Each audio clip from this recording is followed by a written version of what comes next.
పిల్లలంతా బాగున్నారా? తాతగారు పిలిచేనా? మన చైర్మన్ బ్రహ్మశ్రీ వేదమూర్తులైన సాయినాథ్ శర్మ గారిని వచ్చి ఆశీర్వదై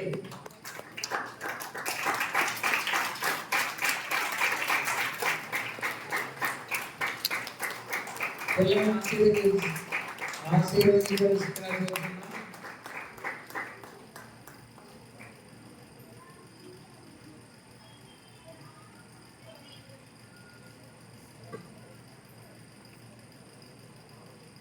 మనందరి తరఫున బ్రహ్మశ్రీ వేదమూర్తులు, విద్యానిధి, శాస్త్రనిధి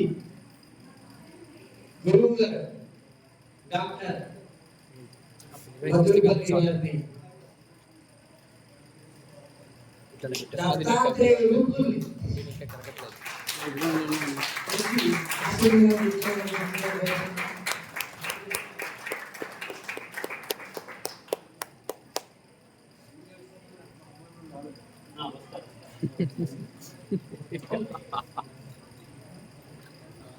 డాక్టర్ శరత్ గారు అనేక మంది విద్యార్థులకి సంధ్యావందనము, గాయత్రి మొదలైన విషయాలను చెప్తున్నారు.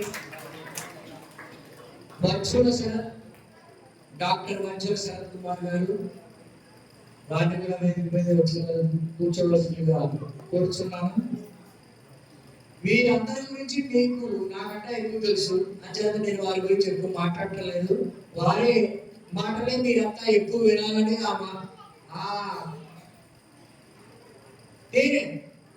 మీరు ఆస్వాదించాలని అనుకుంటున్నాను. ముందుగా డాక్టర్ శరత్ గారిని మాట్లాడవలసిందిగా కోరుచున్నాను.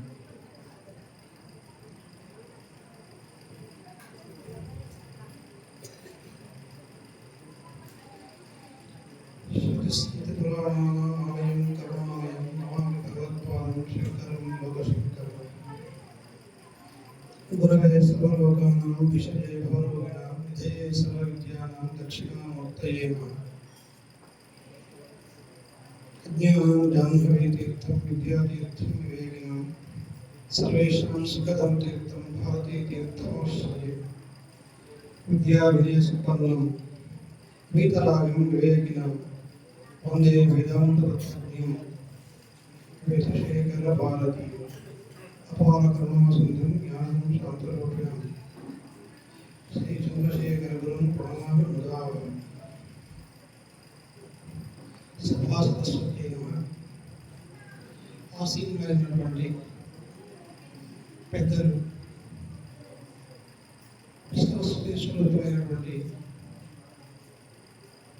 సాయినాథ గారికి మరియు దక్షిణామూర్తి స్వరూపంగా దత్తావతారులుగా ఉన్నటువంటి దత్తాత్రేయ స్వామి గారికి మరియు ఉపాసకుల దగ్గరకు సూర్యనారాయణ స్వామి గారికి, బ్రహ్మానంద గారికి, ఇతర పెద్దలందరికీ నమస్కారం చేస్తూ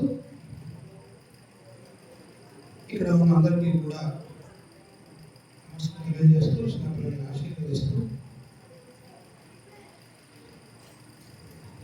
నిజంగా ఈరోజు 11:10 నిమిషాల నుంచి 12:10 నిమిషాల వరకు నా సమయం వృధా కాలేదు. నా సమయం ఎందుకు కాలేదు చెప్పగలరు ఎవరన్నా? నా టైం వేస్ట్ కాలే అంటున్నాను. ఎందుకు వేస్ట్ కాలే చెప్పగలరు ఎవరన్నా? మీరు కదా, మీరు చెప్పలేరు కదా. అదే మీ దగ్గర ఉన్నటువంటి శక్తి కూడా అదే.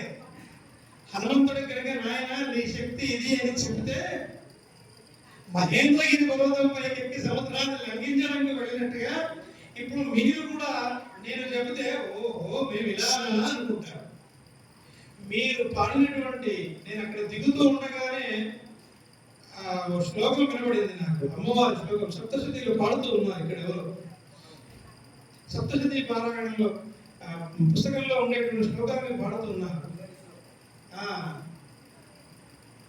ఇలా మీరు పాడినటువంటి శ్లోకాలు, పద్యాలు, తర్వాత గేయాలు, గీతికలు ఇవన్నీ కూడా ఆనంద డోలికల్లో ముంచాయి. మీరు పెద్దవారు మీరు చివరిలో కూడా రావాలి అంటే నేను అన్నాను, ఊరికే అన్నానేమో, నాకు తెలియని విషయం ఇదంతా ఉంటుందని కూడా, కానీ నేను ఊరికే ఏమన్నానంటే కుమారాస్త్ర విద్యా ప్రదర్శన అన్నట్టు గుర్తున్నాను.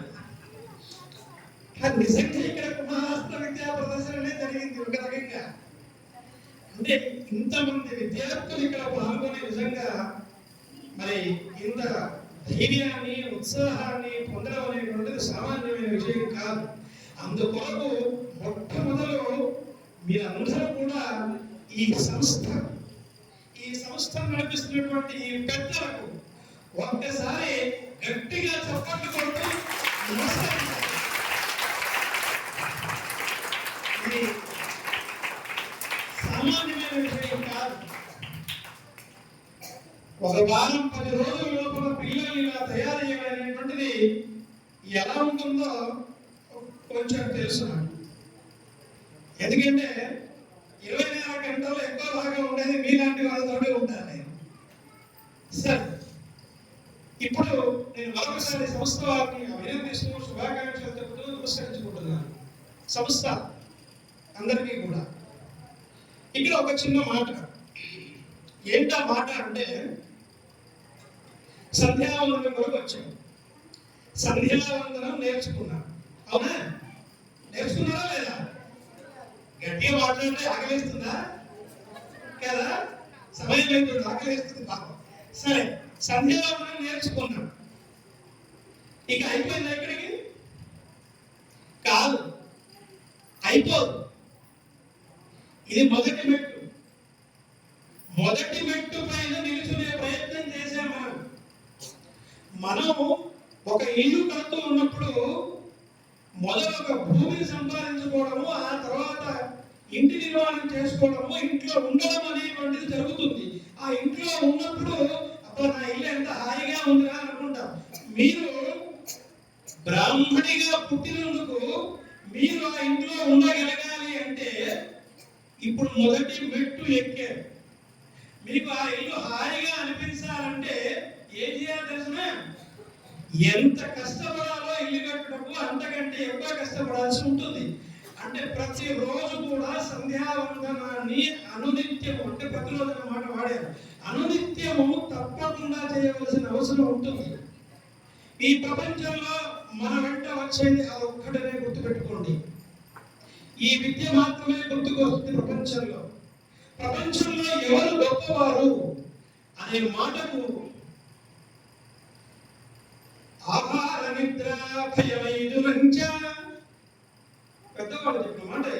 ఆహార నిద్ర భయమైదునంచ సమానమే తత్పశుభిర్నరాణాం ధర్మాహితేషాం విశేషమధికా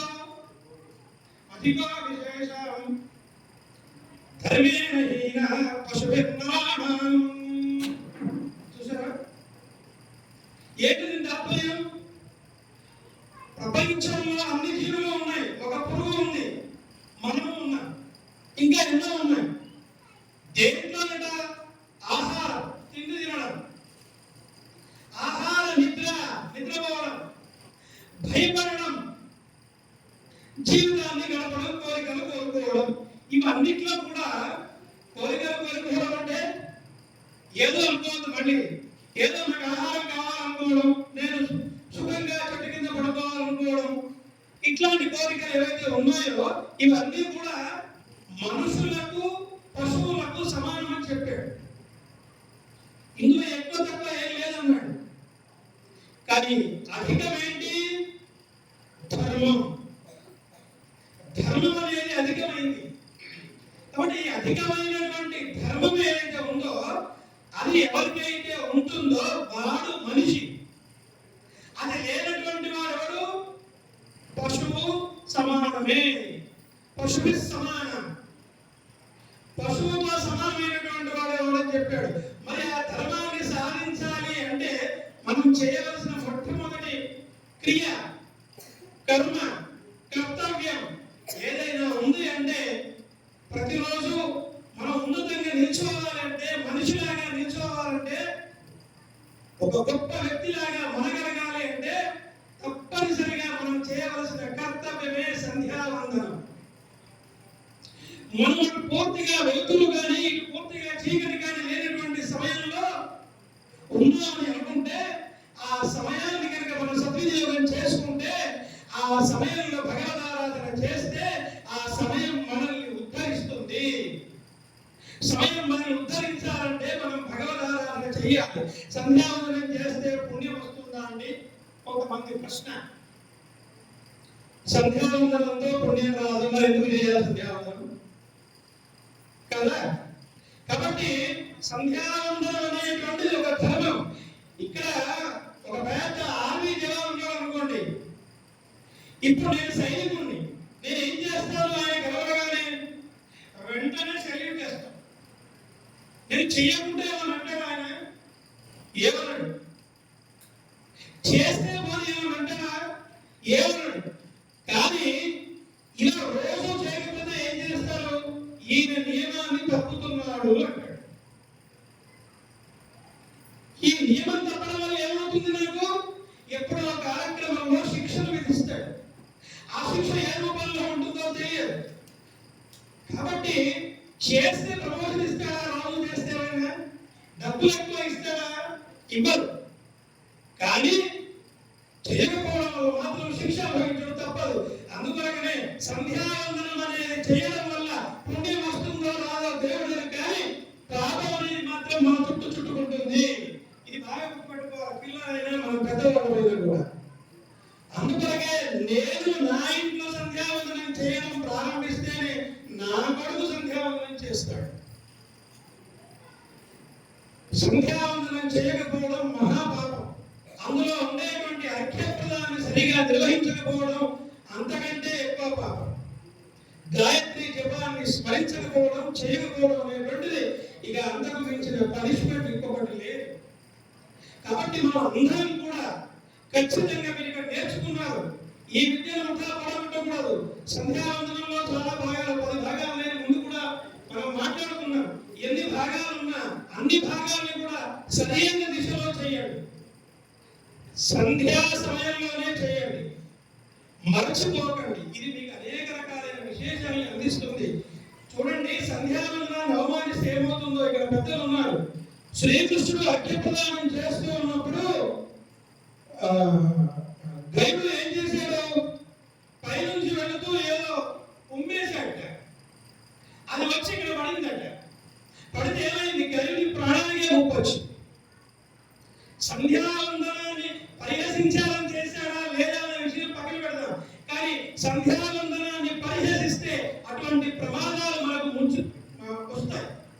కాబట్టి సంధ్యావందనం చేస్తున్న వాళ్ళని ఏమనకూడదు, సంధ్యావందనం చెయ్యని వాళ్ళను చెయ్యమని చెప్పాలి. సంధ్యావందనం చేసి తీరాలి. అలా చేసినప్పుడే మీరు దేనికైనా అర్హులు. అది కాకపోతే దేనికి అర్హులు కాదు. మీరు కష్టపడి ఒక ఐఏఎస్ సీట్ సంపాదించారనుకోండి, ఇక సీట్ వచ్చింది కదా అని చెప్పేసి నిర్లక్ష్యంగా ఉంటారండి. అలా ఉంటే మీ ఐఏఎస్ ఉంటుందా? ఉంటుందా చెప్పండి? ఉండదు కదా. ఎన్నో జన్మల్లో ఎన్నో పాపాలో పుణ్యాలో చేసి చేసి చివరికి బ్రాహ్మణ జన్మ అర్హత పొంది బ్రాహ్మణుడిగా పుట్టారు మనమంతా కూడా. అటువంటి బ్రాహ్మణుడిగా పుట్టి అంటే ఐఏఎస్ సాధించినట్టుగా సాధించి ఇప్పుడు ఈ జన్మని కనుక వృధా చేసుకుంటే వృధా ఎలా అవుతుంది? సంధ్యావందనం చేయకుంటే వృధా. కాబట్టి సంధ్యావందనం చేయకపోతే ఇబ్బంది అవుతుంది. కాబట్టి సంధ్యావందనం చేయాలి. చివరిగా ఒక మాట చెప్పి ముగిస్తాను. విద్య అనేటువంటి గొప్పతనం గురించి, ఈ చదువు అనేటువంటి విషయం గురించి ఒక మహాకవీశ్వరుడు ఏమన్నాడో చెబుతూ నేను ముగిస్తాను. నచోరహార్యం నచరాజహార్యం నప్రాతృభాజ్యం నచవారకారి వ్యయే కృతే వర్ధతే నిత్యం విద్యాధనం సర్వధనం ప్రధానం. మీరు నేర్చుకున్న సంధ్యావందనాన్ని మీ అన్నమో తమ్ముడో తీసుకుంటాడా? పిల్లలు తీసుకోరు కదా. పోనీ దొంగ వచ్చి దోసుకుంటారా? గట్టిగా చెప్పండి. లేదు కదా. నభ్రాతృభాజ్యం మరి పోనీ రాజు వచ్చి తీసుకుంటాడా? ఏమన్నా ట్యాక్స్ వేస్తారా వీళ్ళకు? లేదు కదా. ఎవరైనా దారి దోపిడి వాళ్ళు తీసుకెళ్తారా? మీరు నేర్చుకున్న సంధ్యావందనాన్ని అన్నదమ్ములు పంచుకోరు, రాజు తీసుకపోడు, దొంగ ఎత్తుకపోడు. మీరు దాన్ని ఎంత అభ్యాసం చేస్తే మీకు అంత ఎక్కువగా అవుతుంది. ఇంకా కాబట్టి సంధ్యావందనాన్ని ఎంత చేస్తే అంత వృద్ధి జరుగుతుంది, అంత శక్తి సంపన్నత వస్తుంది మనకు. కాబట్టి సంధ్యావందనాన్ని చేయడం మర్చిపోవద్దు. దాన్ని మొదటి పెట్టుగా పట్టుకొని ఎదుగుదాం. ఎదిగి చివరికి ఎలా ఉండాలి? ఒక ఆదిశంకరుడు ఎలా ఏ రకంగా ఎదుగుతూ పోయాడో, ఇక్కడ ఉన్నటువంటి మహానుభావులంతా కూడా ఎలా ఎదుగుతూ పోయారో, మనం వాళ్ళంతా ఎదిగినా ఎదగకపోయినా ఇక్కడ ఉన్నటువంటి మహానుభావులాగా లేదా వీళ్ళకంటే ఇంకొంచెం ఎక్కువ అయినా కూడా ఎదిగితే అప్పుడు మీరందరూ కూడా ఈ సంస్థకి ఇచ్చేటువంటి కృతజ్ఞత భావం అవుతుంది. అది కావాలి. అది లేదు మనం ఎంత చేసినా కూడా తండ్రి. కాబట్టి విద్యను పెంచుకుందాం, వినయంతో ఉందాం, వివేకంతో మసులుకుందాం. ఇదే నా మాటగా చెబుతూ మీ అందరూ కూడా ఇంకొక మాట, ఇందాక పిల్లవాడు చెప్పాడు, పాట పాడాడు హిందీ. లోగ్ కహతే హై భగవాన్ ఆతే నహీ. దేవుడు లేడు, దేవుడు రావట్లేదు అంటారు. ఎందుకు వస్తాడు దేవుడు? నువ్వు పిలుస్తున్నావా? ఎవరిలాగా పిలాలి? అదే చెప్పండి కదా. మీరాగే చేసే బులాతే హీ నహీ.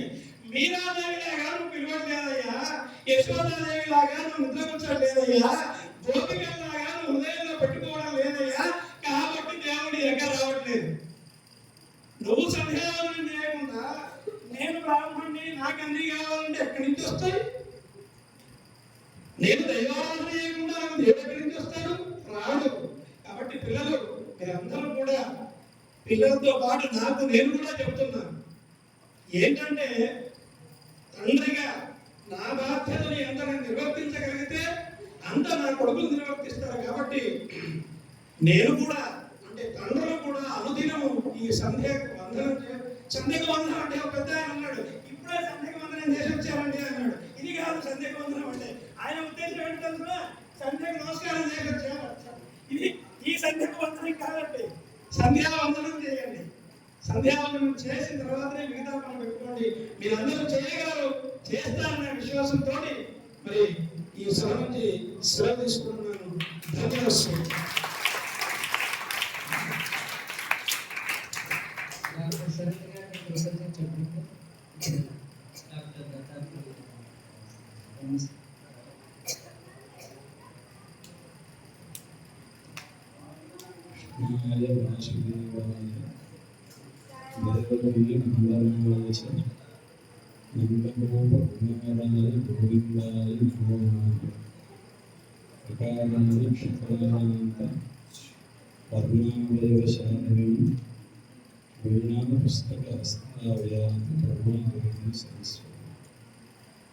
శ్రీ ధర్మకోటి శ్రీ చంద్రశేఖర సర్వమత చరణార్జన మహారాష్ట్ర విజయంతి. ఇవాళ ఉదయం ఒక పుట్టలో మేము ఉండవడానికి పెట్టుకుంటుంటే ఇవాళ కథ చెప్తారా అని అడిగాడు. భయపెడుతూ కథ చెప్తున్నారు, ఇవాళ కథ చెప్తారా అన్నారు. నేను కథ చెప్పినప్పుడు 10 రోజులు వాడు నిద్రపోయాడు. ఇవాళ నేను కథ చెప్తారా, నేను తొందరగా వెళ్ళిపోవాలి, నేను చెప్తాను కదా భయ కనిపించాలి.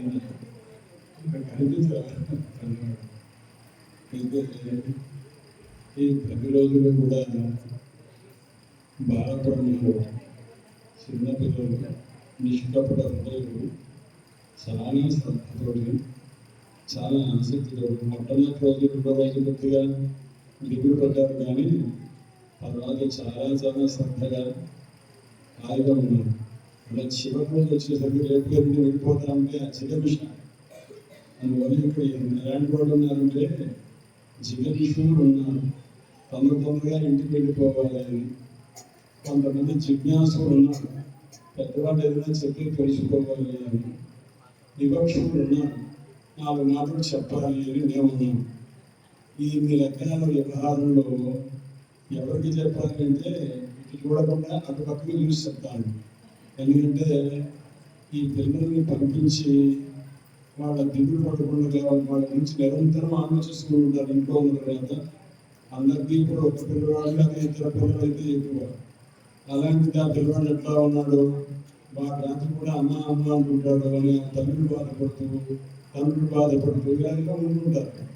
కానీ ధర్మం కోసం పిల్లవాడు ధార్మిక జీవనం చెయ్యాలని సంధ్యావందనం బ్రాహ్మణుని నెట్టినందుకు సకాలంలో ఉపనయనం చేసినందుకు వాడి సంధ్యావందనం కావాలని ఒక తపనతోటి ఆ ఈశ్వరుడు మీకు అంతర్యామి రూపంగా ఉండి మీరు పంపించారే, మీరు చాలా భాగ్యవంతుడు మీ తల్లిదండ్రులు.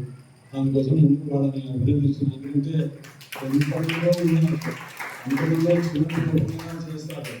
ఉపనయనం చేసిన తర్వాత పొద్దున్న ఉపనయనం చేస్తే సాయంకాలం సంధ్యావందనం నుంచి ఇంకా ఉండనే ఉండదు. అలాంటి దశలో శ్రద్ధ కలిగి ఇంత దూరంలో ఈ వేదవ్యాస పాఠశాలకు వచ్చి ఇక్కడ చేస్తున్నటువంటి కార్యక్రమాన్ని ప్రోత్సహిస్తున్నటువంటి విధానాన్ని అర్థం చేసుకునే సౌలభ్యంతో ఇక్కడ తీసుకొచ్చి పిల్లలు ఉండాలి. దానివల్ల ముందుగా తల్లిదండ్రుల్ని వాళ్ళ బంధువుల్ని కూడా అభినందిస్తూ నాకు మాత్రం చెప్తాను.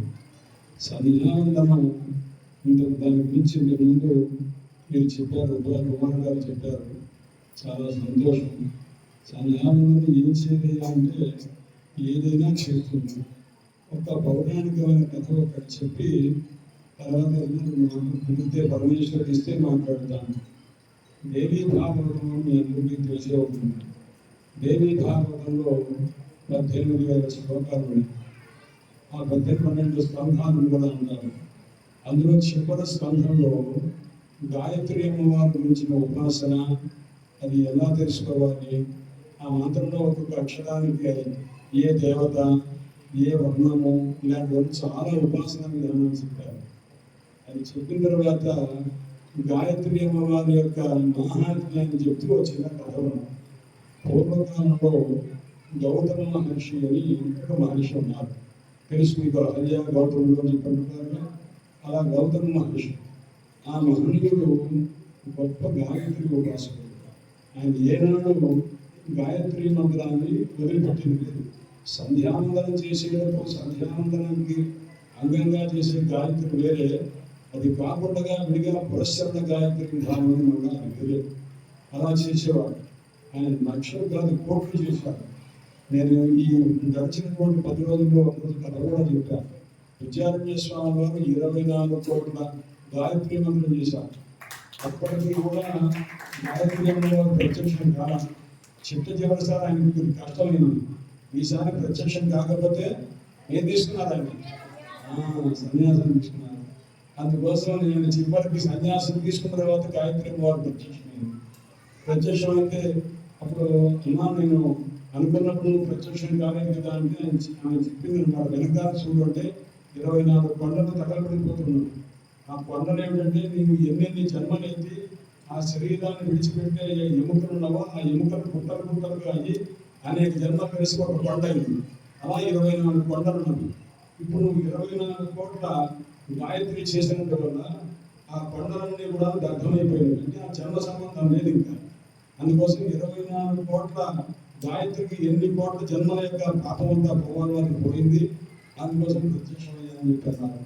అలాగే ఇప్పుడు గౌతమ మహర్షి గురించి మనం మాట్లాడుకుంటున్నాం. ఆ మహనీయుడు నిత్యము కూడా గాయత్రి మంత్ర ఉపాసన చేసుకుంటున్నాడు. ఒకప్పుడు కాలం ఎలా ఉందంటే భయంకరమైన కాలం ఏర్పడింది.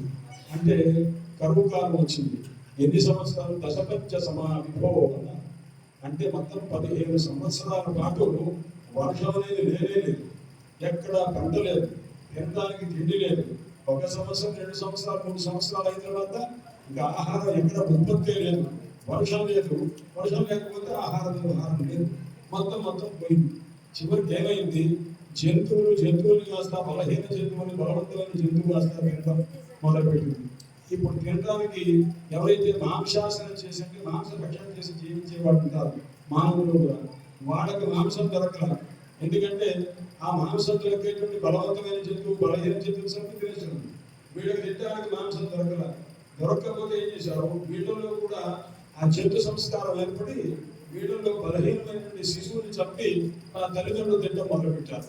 ఇలాంటి ఒక దుర్దశ మానవ జాతిలో కూడా వచ్చింది. ఎన్ని సంవత్సరాల పాటు ఈ కరువు జరిగిందంటే 15 సంవత్సరాలు జరిగింది. మరి బ్రాహ్మణాదులు ఏం చేశారు అన్నారు, వీళ్ళు మాత్రం ఎప్పుడు వాళ్ళ యొక్క ధర్మాన్ని విడిచిపెట్టి మాంస భక్షణ చేసేటువంటి అంత ఆఖరిలో కూడా అటువంటి పనులు చేయాలి.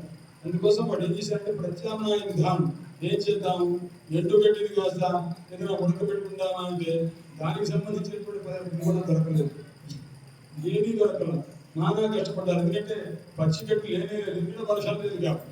అలాంటి స్థితిలో ఎండుగడ్డి ఉంది, దాని తిని ఏదైనా చేసుకొని తిందామంటే కూడా లేని ఒక దశ ఏర్పడిపోయింది. అప్పుడు వాళ్ళు ఏం చేశారంటే తపస్సు చేసుకుంటున్నటువంటి వాడికి అందరూ వాళ్ళకి స్ఫూర్తి కలిగింది. ఇక్కడ ఎక్కడో మహానుభావుడు గౌతమ మహర్షి ఆశ్రమం ఉంది, ఆయన దగ్గరికి వెళితే ఆయన సుభిక్షంగా ఉంటే అక్కడ మదనపట్నంలో ఏమో మొత్తం చాలా బాగా ఉన్నది, మనం వెళదాం అనుకున్నారు. 4 దిక్కుల్లో నుంచి బ్రాహ్మణులందరికీ ఆలోచన కలిగి ఆ గౌతమ మహర్షి దగ్గరికి వెళదాము, మన ఉపాసన సరిపోదు, ఈ కరువుని కాస్త ఎదుర్కొని జీవించడానికి మనం చేసేటువంటి ఈ అనుష్ఠానం ఇదంతా సరిపోదని చెప్పి వాళ్ళందరూ కలిసి గౌతమ మహర్షి దగ్గరికి వెళ్ళారు. ఆ మహానుభావుడు గాయత్రి మంత్రమే, నా గాయత్రి అంటారుగా, అందువల్ల గాయత్రి కంటే వేరే మంత్రం లేదు, అది జపం చేసుకుంటూ ఉన్నారు. ఇంతమంది వచ్చిన తర్వాత ఆయన మేము దశపంచ సమాహ 15 ఏళ్ళుగా మేము కరువులో ఉన్నాం, మాకు తినడానికి తిండి లేదు, నువ్వు ఏదైనా ఏర్పాటు చేయాలన్నారు. అయ్యా నేను మీకు ఏర్పాటు చేసేది ఏమిటి, మీకు తప్పకుండా మీకు ఏది కావాలో నేను మనందరం కలిసి మనం సంపాదిద్దాం. ఆ గాయత్రి వారు ఉంది, మీరు ఏం చేస్తారంటే ఏమీ మీరు ప్రత్యేకించి శ్రమపడదు, స్నానం చేయటం తర్వాత కూర్చొని గాయత్రి అనుష్ఠానం చేసుకోండి, ఎందుకంటే ఏం లేదు. స్నానం చేయడానికి నీరు లేదు, భస్మస్నానం చేయండి, భస్మస్నానం చేసి దాని చేత తర్వాత గాయత్రి అనుష్ఠానం చేసుకోండి, ఈ యొక్క పని చేయండి, నేను మీకు ఏది కావాలో అది ఏర్పాటు చేస్తానని చెప్పి తాను ఉపాసించేటువంటి గాయత్రి అమ్మవారి ఒక భవనం, ఒక గది ఉంది. ఆ గదిలోకి వెళ్ళి గాయత్రి అమ్మవారిని నమస్కారం చేసి గాయత్రి త్రిపదాం త్రిబీజ సహితాం త్రివ్యాహృతం త్రైపదాం త్రిబ్రహ్మాం త్రిగుణాం త్రికారణేమాం వేదత్రయంతాం పరాం సాంఖ్యాత్రయ రూపిణీం త్రిణీనాం మాతృత్రయం తత్పరాం త్రైలోక్య త్రిదశ త్రికోటి సహితాం సంధ్యాం త్రయంతాం నమః అని వివిధమైనటువంటి సంధ్యారూపంతో ఉన్నటువంటి ఆ జగదమ్మకు నమస్కారం చేస్తే ఆ అమ్మవారి యొక్క అనుగ్రహం చేత ఎవరెవరికి ఏది కావాలో, ఒకరు వంకాయ కొట్టారు, ఇంకోటి ఏది కావాలో ఆ తల్లి అనుగ్రహించి ఒక పూర్ణ పాత్రను అనుగ్రహించింటారు. పూర్ణ పాత్ర అంటే ఆ పాత్ర నిండుగా ఉంటుంది, ఆ నిండుగా ఉంటే ఎవరు ఏది కావాలంటే దాంట్లో నుంచి వచ్చేస్తుంది వడ్డించడం అన్నమాట. అలా దివ్యమైనటువంటి రీతిగా పాత్ర దగ్గర నుంచి పాత్ర దగ్గర నుంచి ఆహార వ్యవహారం అంతా జరిగింది.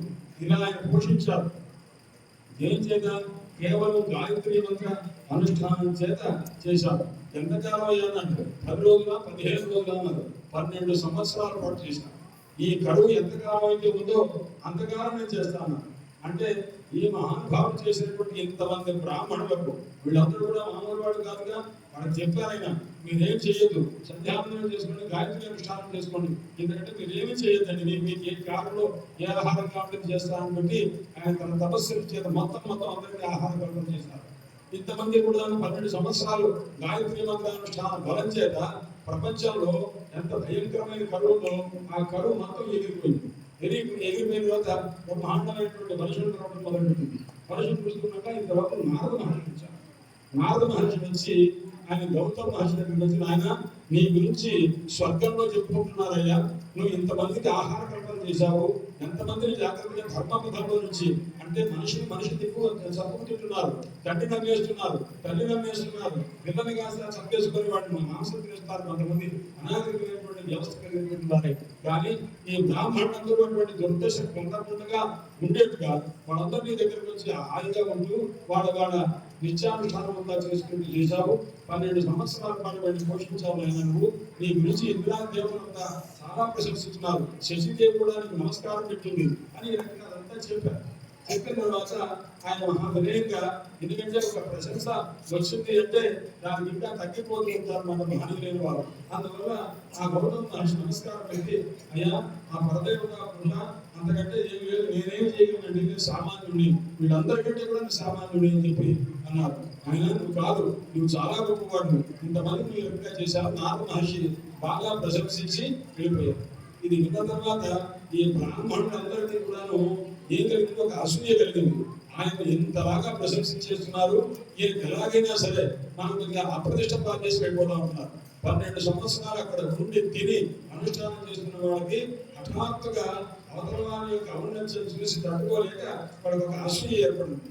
ఆ అసూయ ఏర్పడినటువంటి కారణం చేత వాడు వెళ్ళిపోతూ ఇప్పుడు వర్షం పడుతుందిగా 12 తర్వాత అందువల్ల మనం బయటకు వెళ్తే వెళ్ళిపోమన్నా ఈయనకి అపకారం చేస్తే గుర్తించి మన క్యాకరేసి పంపించేసిన మనం బయటికి వెళ్ళిపోగలం. ఎందుకంటే వర్షం పడుతుంది కాబట్టి ఎక్కడ తింటాం మనం అని చెప్పి అనుకొని వాడు ఏం చేశారంటే అందరూ కలిసి ఒక ఆవును సృష్టించారు.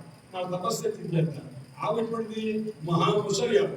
ఆ ముసలియావు అగ్నిహోత్రం చేసుకున్నటువంటి గౌతమ మహర్షి దగ్గరికి ఆ యజ్ఞశాలకు వస్తుంటే అది రాకుండా ఆయన ఏం చేశారంటే అన్నారు. అంతే అన్నారు. ఆయన ఏం కొట్టలేదు, ఎట్టలేదు, స్పృశించడం కూడా లేదు. అలా అన్నారు. అనగానే ఆ హుంకారానికి ఆ ఆవు కాస్త చచ్చిపోయేసరికి అప్పుడు ఆయన ఏం దోషం పెట్టింది, గోహత్య చేశాడయ్యా అని అన్నాడు. ఆవును చంపేశాడు గౌతమ మహర్షి అనేటువంటి ఒక రకమైనటువంటి అపవాదం వేసేస్తున్నారు అందరూ. ఏమంటే ఇంత పని చేశారేంటి, ఇంతకాలం మాకు భోజనం పెట్టి చివరికి ఆవును చంపేశారు, మీ భోజనం చేసిన వాళ్ళు మాకు పాపమే తప్ప పుణ్యం లేదు అని ఇలాంటి మాటలు ఎవరు ఇష్టం వచ్చినట్టు వాళ్ళు మాట్లాడడం మొదలుపెట్టారు.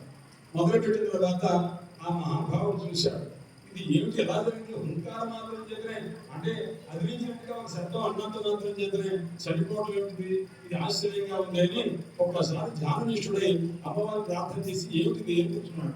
ఓహో, ఈ బ్రాహ్మణుల యొక్క కౌటిల్యం అన్నమాట, వీడు సహించలేక కీర్తి వస్తుందని సహించలేక చేశారని చెప్పి అప్పుడు ఆయనకి చాలా కోపం వచ్చింది. ఆ కోపం ఎప్పుడంటే చండ ప్రచండంగా వచ్చిందన్నమాట. వచ్చిన తర్వాత అక్కడి నుంచి శాపం పెట్టడం మొదలు పెట్టాడు. ఆయన ఏమి వేదమాతని గాయత్రియా, ఆయన బ్రాహ్మణులారా ఇటుపైన మీకు వేదమాత అయినటువంటి గాయత్రియందు కానీ వేదమునందు కానీ వేదోక్త కర్మలందు కానీ మీరు అన్నింటినీ విడిచిపెట్టేస్తారు, మీకు దేని విశ్వాసం లేకుండాగాక అని శాపం పెట్టారు. మనకు ఏదైనా శాపం పెడితే దాని విధానం లేదండి. మీ జన్మలో మీకు వేదమాత గాయత్రికి విశ్వాసం లేకుండాగాక భవత అన్ముఖాయోయం బ్రాహ్మణాధమాః అంటే బ్రాహ్మణులు అధములైన వారు ఎవరయ్యా అంటే వేదమాత యొక్క విశ్వాసం లేనివారు, గాయత్రి యొక్క విశ్వాసం లేనివారు ఎవరైతే ఉంటారో, వేదోక్తమైనటువంటి కర్మలు ఆచరించిన వారు ఎవరైతే బ్రాహ్మణులు ఉంటారో వాళ్ళని బ్రాహ్మణులు అందరూ పేరు తెచ్చారు. ఏమని, బ్రాహ్మణ అధమాః అని పెద్దగా పేరు పెట్టారు అన్నమాట. 2 అక్షరాలు అదనంగా ఇచ్చారన్నమాట.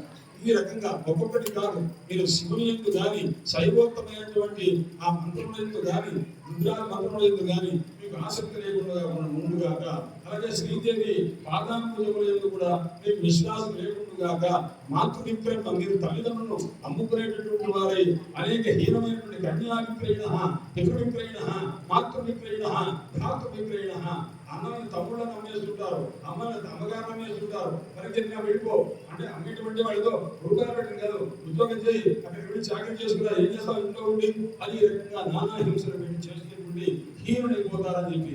ఇది కాకుండా అన్నిటికంటే గొప్ప శాపం చూసినట్టు మొట్టమొదటి శాపమే, నీకు వేదమాత ఎందు విశ్వాసం లేకుండాగాక, గాయత్రి ఎందు విశ్వాసం లేకుండాగాక, వేదకర్మ ఎందు విశ్వాసం లేకుండాగాక అని ఈ రకంగా శాపం పెట్టారు. వరుసగా సుమారు 17-18 శ్లోకాలతో ఈ శాప పరంపర అన్నమాట. ఇంత పెట్టేసరికి వాళ్ళంతా భయపడిపోయారు. చేసినప్పుడు వాళ్ళకి అనిపించలేదు కానీ ఆ తర్వాత అనిపించింది, ఆయన దొరకకున్నప్పుడు దూకున్నా అప్పుడు హాయిగా తర్వాత మంట కొట్టిందంటే అన్నాడు. వాళ్ళకి మంట కూడా అందుకోసమే అనవసరంగా ప్రతిమానమే కూడా ఇష్టం వచ్చినట్టు మాట్లాడకూడదు, అందుకోసం వాళ్ళు నమస్కారం చేసి గౌతముల వారి పాదాల మీద పడ్డయ్యా క్షమించండి, మేము పొరపాటు చేశాము, ఇంత శాపం పెడితే మేము ఎలా తట్టుకుంటాము అని అన్నారు. అంటే ఆయన నా శాపము ఇప్పుడు ఇలాగే ఉంటుంది, మీరు అనుభవించి తీరవలసింది మీరు చేసేటువంటి దుర్కర్మలకు అని చెప్పని ఎంతకాలం అని అంటే తర్వాత ఆయన ఆలోచించి అన్నారు, మళ్ళా ద్వాపర యుగం వెళ్ళి మళ్ళా కలియుగం వచ్చే దాకా కూడా మీరు ఈ రకమైనటువంటి హీనమైన కర్మ అంటే ఒక యుగం దాకా మాత్రం పరిపూర్ణంగా గాయత్రి మంత్రానికి దూరం అయిపోయారు. అలా అయిపోయినటువంటి వాడు కలియుగంలో పుట్టారు. కలియుగంలో పుట్టి మళ్ళా గాయత్రి అనుష్ఠానం చేసినటువంటి అమృతం ఎవరికి ఉంటుంది, ఎవరైతే ఈ గాయత్రి మంత్రాన్ని నిరంతరం అనుష్ఠానం చేశారో వాళ్ళకు ఉంటుంది అన్నమాట. ఇంతకాలం మానేసి శాపదత్తులు ఎవరైతే మానేశారో వాళ్ళలో చాలా మందికి లేకుంటే చేయరు. ఆ ఇంట్లో సంధ్యాన్ని కుదరట్లేదండి అంటారు. చిన్నాటికి లేకుండా నిలబడడానికి అయ్యో ఒక గంట ముందు వెళ్ళాలని మా ఫేవరెట్ హీరో అని అంటుంటారు అన్నమాట. దానికేమో సమయం కుదురుతుంది, దీనికేమో సమయం కుదరదేమిటి? అది కుదిరేది కదా, ఖచ్చితంగా చేసి తీరవలసిందే. ఎందుకంటే దీనివల్ల ప్రయోజనం చెప్తారు. సంధ్యావనం చేస్తే ఏమిటయ్యా అన్నాడు, సతతం సంసిత ఈ తోటు పాపాస్తయ్యాన్ని బ్రహ్మలోక మనామయం, దివ్యమైనటువంటి బ్రహ్మలోకాన్ని పొందుతారు. సమస్తమైనటువంటి పాపాలు పోగొట్టుకున్న వారు అటువంటి కృతార్థత పొందేటటువంటి దివ్యమైనటువంటి ఉపాసన. సంధ్యా వందనం అంటే నమస్కారం కాదు అర్థం. వందనం అది ఉపాసన అన్నమాట. అందువల్ల ఇది ఒక ఉపాసన. అందుకోసం మనం ఎప్పుడు నేను పిల్లలతో కూడా అన్నా, ఆయన మీరందరూ 7 రోజుల పాటు సంధ్యావందనం మానేస్తే మళ్ళా మిమ్మల్ని కూర్చోబెట్టి మీకు మన అక్షరాభ్యాసం గురించి మళ్ళా సంధ్యావందనం మళ్ళా ఉపనయనం కూడా కొత్తగా చేయాల్సి వస్తుంది. అందుకోసం అది మానవద్దు, సంధ్యావందనం చేసుకోండి అని కూడా నేను చెప్తున్నాను. ఎందుకంటే సాధ్యతోటి వరకు కూడా అనారోగ్యం చేస్తే, మాకు చిన్న పిల్లలుగా ఉన్నప్పుడు ఉపనయనాన్ని కొత్తలో అనారోగ్యం చేసి బాగా ఒక టైఫాయిడ్ జ్వరం వస్తుంది. మా తండ్రి గారు మా పేరుతో సంధ్యావందనం చేసిన ఆయన చికిత్సా ప్రయత్నం చెప్పుకోవాలంటే అలా చెప్పుకునేటువంటి దశ. మా తండ్రి గారికి అనారోగ్యం చేసిన ఆయన సంధ్యావందనం చేయరా, నేను కథ చెప్పుకుంటానని చెప్పి ఆ రకంగా అనేటువంటి పరిస్థితి. అంటే ఏనాడు కూడా మానకూడదు అని చెప్పి ప్రయాణంలో ఉన్నప్పుడు అప్పుడు మానసికంగా కనీసం మంత్ర జపం చేసుకొని చెట్టు చెప్పుకుంటూ ఒకసారి నీళ్ళు తీసుకొని ఆచరణ చేసి చికిత్సాకుని చెప్పుకోవడం ఆ పద్ధతిగా చేయండి. భస్మస్నానం చేసి రైల్లో కూర్చున్నా సరే ఆ సంధ్యావందనం చేసుకున్నాను, అది వదిలిపెట్టదురా. అందుకోసం తల్లిని వదిలిపెట్టకూడదు, తండ్రిని వదిలిపెట్టకూడదు, గాయత్రిని వదిలిపెట్టకూడదు. ఇది జీవితాంతం ఉండవలసిందే, ఈ దేహంతో పాటు ఉండవలసిందే తప్ప ఏ రకంగా కాదు.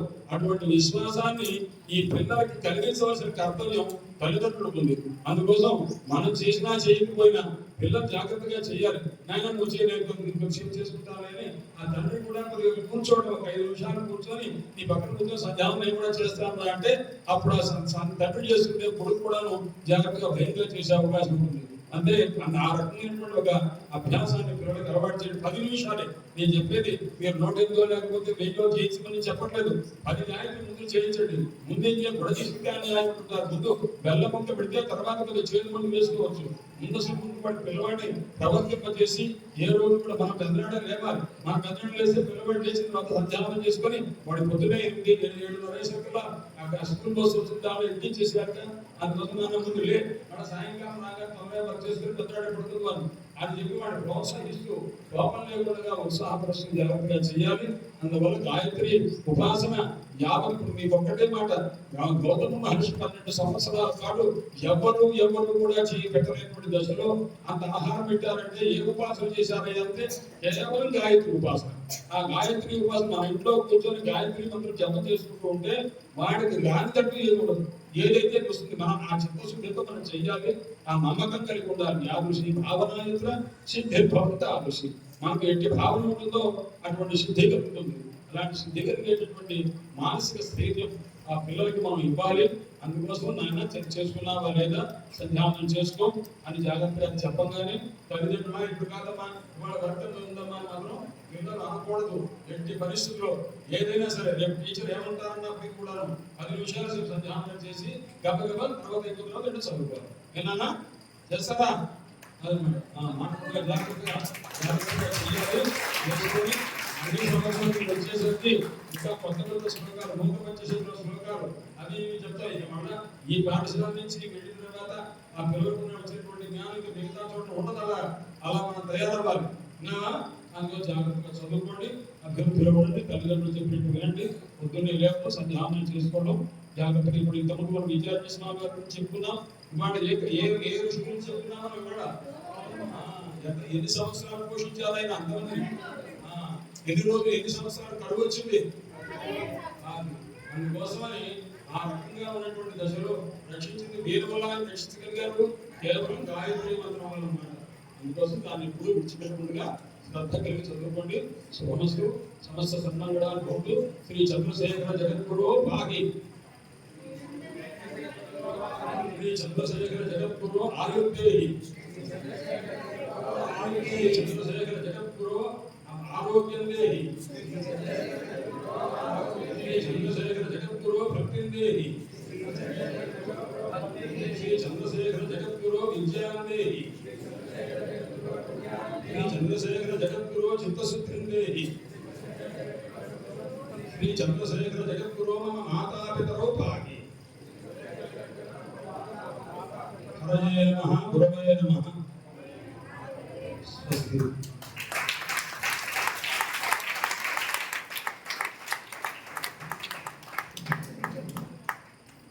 ఇప్పుడు చప్పట్లు కొట్టిన వాళ్ళంతా రోజు సంజ్ఞానంగానే చేస్తారు, గాయత్రి చేస్తారు.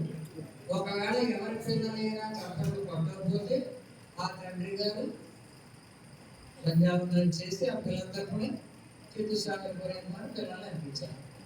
అంతే. ఇప్పుడు రోజు ఎమర్జెన్సీ క్రియేట్ చేసుకోగలరు ఎమ్మెల్యే గారు కూడా.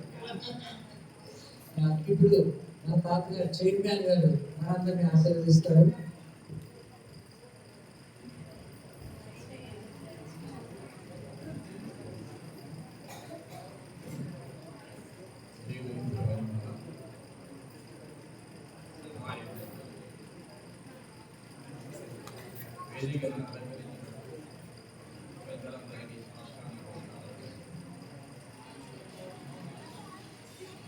ఈ సంధ్యావన శిబిరాన్ని విజయవంతం చేయడానికి మీ పిల్లలను పంపించినటువంటి తల్లిదండ్రులందరికీ కూడా చక్కగా వారికి సకాలంలో ఉపనయనం చేయడమే కాకుండా వారు చక్కగా సంధ్యావనంలో చేయాలనేటువంటి సంకల్పంతో ఇక్కడికి మీరు పంపించారు. అన్నాన్ని రక్షించారు. మీకు అందరికీ కూడా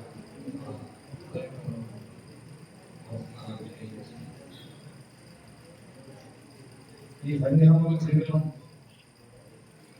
విజయవంతం అవడానికి ఇక్కడ ఉన్నటువంటి విద్యార్థులు గత 10 సంవత్సరాలుగా వేదాధ్యయనం చేస్తూ అనవాటిగా వాడు పట్టాలు కొడుతున్నటువంటి విద్యార్థులు చక్కగా శ్రద్ధతోటి ఈ పిల్లలకి బాగా స్వదయుక్తంగా సంజీవనం కావాలని చెప్పి వారు వ్యక్తిగా ప్రయత్నం చేసి వారి శక్తియుక్తంగా పేరుకి ఈ విద్య నేర్పడం జరిగింది. ఆ పిల్లలందరికీ కూడా కృతజ్ఞతలు తెలియజేసుకుంటున్నాం.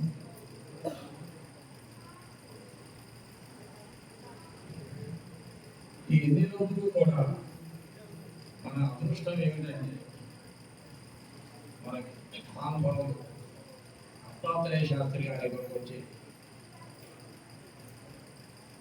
ఆయన మీ దగ్గరకు వచ్చి ఆయన చక్కగా ప్రతిరోజు కూడా ఉపదేశం చేయడం అనేటువంటి మన అందరి యొక్క అదృష్టం.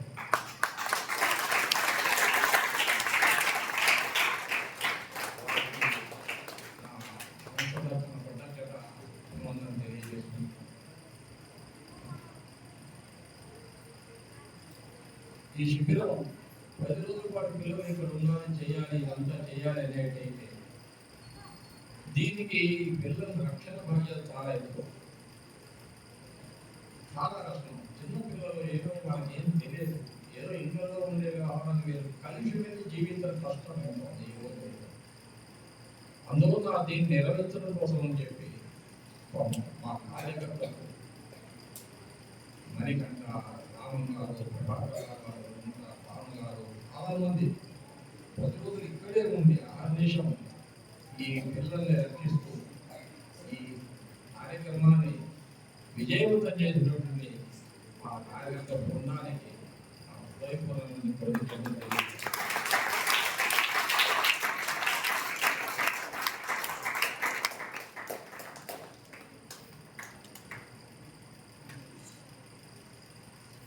మీకు అందరికీ కూడా యోగాసనాలు చెప్పించారు మహానుభావులు. నిజంగా ఆయన చాలా ఎంతో బిజీగా ఉండేటువంటి వ్యక్తి.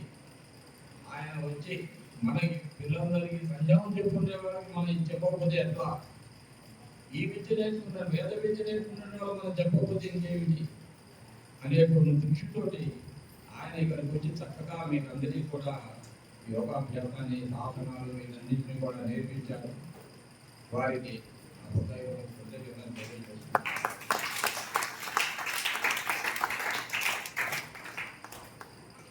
మనం నేర్చుకుని విద్య మర్చిపోతే మహాపాపం అవుతుందంట. అన్నింటిలో వేద విద్య సంధ్యావందనం బేసిక్ మనకి ప్రాథమికమైనటువంటి బ్రాహ్మణికి ప్రాథమికమైనటువంటి విద్య సంధ్యావందనం. సంధ్యా విద్యే సరస్వతి. కాబట్టి ఈ విద్యను మనం మర్చిపోయినామంటే మనం మొత్తం బ్రాహ్మణత్వాన్ని మనం పోగొట్టుకుంటాం. కాబట్టి ఈ విద్యని పిల్లలు నిలబెట్టుకోవాలి, చక్కగా సంధ్యావందనం చేయాలి. కనీసం ఆదివారం లోపలైన సహస్ర గాయత్రి చేయాలి. పొద్దున పూట సాయంత్రం పూట తప్పకుండా 108 సార్లైన సంధ్యావందనం చేయాలి. సంవత్సరం మొత్తంలో కనుక ఈ విధంగా చేస్తే 1,00,000 గాయత్రి చేసిన వాళ్ళు అవుతారు. ఇదే పద్ధతిలో వారాన్ని ఒక రోజు సహస్ర గాయత్రి, ప్రతిరోజు పొద్దున సాయంత్రం అష్టోత్తరం 108 గాయత్రి, సంవత్సరంలో 1,00,000 గాయత్రి, అంతకంటే మహత్తరం పనిచేయాలి. కాబట్టి ఈ విద్య నిలబెట్టుకోవడానికి ప్రయత్నం చేయండి. తల్లిదండ్రులు వాళ్ళని సహకరించండి. విద్యార్థులందరూ కూడా సకాలంలో విద్యను నిలబెట్టుకోవడానికి మన ఇంట్లో ఈ విధంగా నిలబెట్టడానికి అటువంటి బ్రహ్మచారికి పొద్దున్న చక్కగా టేబుల్ మీట్స్ పెట్టవాకండి. చక్కగా విత్తరేసి ఇది వేసి వాళ్ళు పరిశీలన చేసి ఆ మంత్రం చెప్పుకున్న గాయత్రి మంత్రం చెప్పుకో భోజనం చేసినట్టే వాళ్ళకి అవపోతలేదంటే ఆ తల్లిదండ్రులు ఎంతో పుణ్యాన్ని నిత్యం స్వరూపంగా ఆ స్వరూపంగా ఆ విధంగా టేబుల్ మీద పెట్టి వాళ్ళని చేసి కనీసం ఏదో పట్టుబట్టంగా కట్టుకొని భోజనం చేయించుకోవాలి. ఈ విధంగా కర్మాన్ని రక్షించాలి. ఈ రోజుల్లో కర్మో రక్షిత రక్షిత అన్నాను. కర్మం రక్షిస్తే ఆ కర్మం రక్షిస్తుంది. కర్మాన్ని ఆచరించవచ్చు, అది రక్షణ చేయడం మహారక్షణ. కర్మాన్ని ఆచరించడం ముందే వస్తుంది. కర్మేణ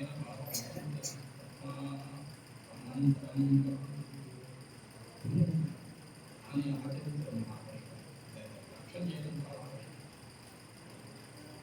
కర్మరక్షణకి వ్యవస్థ ఉండాలి. కర్మరక్షణకి వ్యవస్థ ఉండాలి. మనం పొలంలో పంట వేస్తాం, ఆ ఏ ఆవులేదో గేదెలో వచ్చేది తినేస్తే రక్షించాలంటే ముందు కంచె వేస్తాం. ఆ తర్వాత నష్టరాలి. కాబట్టి కర్మరక్షణ వ్యవస్థ అనేటువంటిది ఉంది. ఆ కర్మాన్ని ఆచరించాలి. మొట్టమొదటి అది ఎక్కడో కథలో కొనుక్కునేది కాదు, దాన్ని రక్షించే బాధ్యత కూడా మీరందరూ నిజంగా విధంగా రక్షించారు. అయితే వ్యక్తిగతంగా రక్షణ అనేటువంటి ఎప్పుడు కూడా సామూహికంగా ఉంది. అందువల్లే కర్మరక్షణ వ్యవస్థ రాజుగారు చేసుకుంటారు. రాజుగారికి కర్మరక్షణ వ్యవస్థ వచ్చింది. విశ్వామిత్రుడు రామలక్ష్మణుని యాగ సంరక్షణ కోసం తీసుకొచ్చాడు. వాళ్ళకి అస్త్రశస్త్రాలన్నీ ఉపదేశం చేశాడు. మరి వాళ్ళు ఆ రాక్షసుని సంబంధించి రక్షణ చేశారు. ఆ పని ఆయనే చేయొచ్చుగా. ఆయన అక్కడి నుంచి ఆ చిన్నపిల్లలను తీసుకొచ్చి ఇదంతా దేని అంటే ఆయన ఏం చేశారన్నమాట, కర్మరక్షణ వ్యవస్థ ఉంటుంది. ఆయన యాగ దీక్షలో ఉన్నారు. యాగ దీక్షలో ఉన్నటువంటి వాడికి శత్రు సంహారం ఇటువంటి పనికిరాదు. ఆ కర్మరక్షణ వ్యవస్థను తీసుకొచ్చారు, దాన్ని పోషించారు, దానికి అస్త్రశస్త్రాలు ఇచ్చి బలం చేశారు. ఇంకో 1000 సంవత్సరాలు, కొన్ని వేల సంవత్సరాలు కలిగి ఆ వ్యవస్థ ఉండేట్టుగా చేశారు. కాబట్టి కర్మరక్షణ అనేటువంటిది శంకరాచార్యులు జన్మించారు. దేనికి? మహానుభావుడు. ఈ ఇవాళ మనం శాస్త్రంతో సన్యాసం చెప్పుకున్నామంటే ఆ మహాశంకర వారి యొక్క ఆయన యొక్క అనుగ్రహం. ఆ రోజుల్లో మొత్తం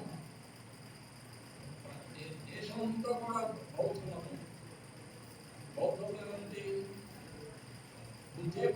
అనేటువంటి వేదాలు శాస్త్రాలు ఏమవుతాయి తేలిగ్గా ఒక వ్యక్తాన్ని చాలా ఎంపుగా ఉంటుంది అంతే కదా ఇప్పుడు అదే చెబుతున్నారు మహానుభావులు ఆయన నిలబడి ఈ దేశాన్ని బౌద్ధ మతాన్ని వెనబడి అయితే ఆయన ఏం చేశాడు ఈ వ్యవస్థ నిలబడాలని చెప్పి పీఠాలను పెట్టారు రక్షణ జరగాలని పీఠాలు అలాగే ఆ పీఠ వ్యవస్థ అన్ని వేల సంవత్సరాలుగా ఇవాళ వచ్చింది కాబట్టి ఆయన మహానుభావులు ఆయన కాబట్టి ఇప్పుడు కూడా ఒక నిలబడాలి అనేటి దానికి రక్షణ అనేటువంటి కారణమైంది ఇక్కడ మన మహానుభావులకి జనాభాలను తీసుకోవాలి కానీ అనుభవం ఆయనకు ఆశిస్తూ ఒక 20 సంవత్సరాలుగా ఈ జనాభాన్ని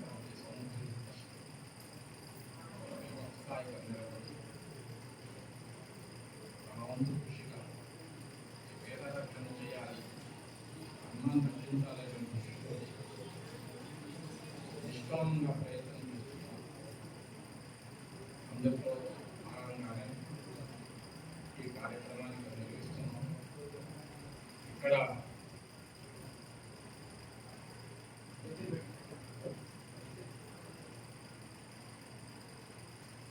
తెలంగాణ ప్రాంతంలో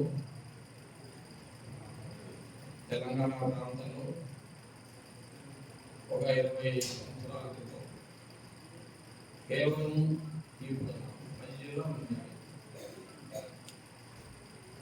గ్రామపాఠీలుగా ఉన్నటువంటి వాడు 7 మంది ఉండేవారు గ్రామపాఠీలుగా మన దేశంలో సరే ఉండేవారు అంటూ మాత్రం కాదు అటువంటిది పాపం జనార్దన్ స్వామి వారు కర్నూలులో ఆయన రాజమార్గం చేసినప్పుడు ఈ పరిస్థితిలో ఒకప్పుడు భారతదేశంలో కూడా ప్రసిద్ధినటువంటి కళాపాఠీలు వంతెన కన్నుపోయేటువంటి చోట్ల ఉండేవాళ్ళు వ్యవస్థ క్షీణించిపోయింది ఎట్టయినా సరే ఇక్కడ మళ్ళీ ఆ పూర్వ వైపు రావాలనేటువంటి ఆలోచన చేసి ఆయన ఇక్కడ వేద సభలు పెట్టి ఆ వేద సభ ద్వారా ఈ కార్యక్రమాన్ని నిర్వహించాలని చెప్పి వారు సంకల్పించారు దాని యొక్క వారి యొక్క అనుగ్రహం ఆశించిన ప్రభావమే ఈ సంస్థ నడుస్తోంది మొట్టమొదటి 8 మంది విద్యార్థులే పరీక్షలకు వచ్చేవారు కింద సంవత్సరం అక్టోబర్లో మంత్రంలో వేద సభ జరిగింది ఆ వేద సభకి 482 మంది విద్యార్థులు 4 వేదాల్లోనూ దాని శాఖల్లోనూ కూడా పరీక్షలు ఇచ్చారు ఈ రోజున స్వతంత్రంగా ఇక్కడ మనం పట్టాలు ఇచ్చినటువంటి విద్యార్థులు క్రమశిక్షణ చేయగలిగిన స్థాయి వచ్చింది ఇంకా 2 సంవత్సరాల్లో మనస్పత్తి కూడా చేయించగలిగిన స్థితి కలిగింది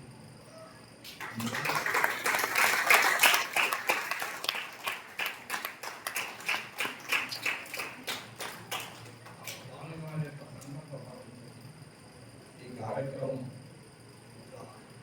కొన్ని కార్యకర్తలందరూ కూడా సాఫ్ట్వేర్ ఇంజనీర్లు చక్కగా చేస్తున్నటువంటి వాళ్ళు నిష్కామంగా కార్యక్రమాన్ని పాల్గొనేటువంటి వాళ్ళు భగవద్గీతలో భగవంతుడు చెప్పారు లోక సంగ్రహార్థం నిష్కామం లోక సంగ్రహార్థం నిష్కామం అందులో తెలంగాణ ప్రాంతంలోను రాయలసీమ ప్రాంతంలో కూడా 4 జిల్లాలకి వేద సభ అనేది ఆ ప్రాంతంలో కూడా వేద సభ ఇక్కడ 10 సంవత్సరాలు ఆ 4 జిల్లాలకి దాదాపు 200 మంది విద్యార్థులు పరీక్షలకు వస్తున్నారు కొంచెం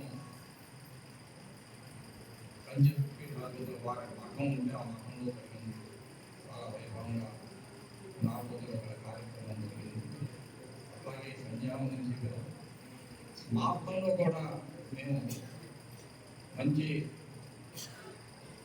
ఇవాళ వేదం మనం చదువుకునే దాన్ని నిత్యకృత్యంలో దాని యొక్క ఉపయోగం మనకు తెలియాలి. అందువల్ల ప్రయోగ విధి తెలియాలి. ఆ ప్రయోగ విధి సరిగ్గా జరిగినప్పుడే ఆ వేదం చెప్పినటువంటి ఆ పుణ్య ఫలం మనకు వస్తుంది, ఆ అపూర్వం మనకు లభిస్తుంది. అది సరిగ్గా ఉండాలనే దృష్టితో స్మార్త సభలు కూడా ఏర్పాటు చేస్తున్నాం. దానికి కూడా 120 మంది విద్యార్థులు వస్తున్నారు. పరీక్షల పరిశ్రమలు జరుగుతాయి. ఈ విధంగా సంస్థ యొక్క కార్యకలాపాలు నడుస్తున్నాయి. సంధ్యావన శిబిరం చక్కగా ఈ 10 రోజులు కూడా జయప్రదం చేయడానికి సహకరించినటువంటి మీ అందరికీ, ఇక్కడ మీ కార్యకర్తలందరికీ, శాస్త్రి గారికి, పెద్దలందరికీ కూడా కృతజ్ఞతలు తెలియజేసుకుంటూ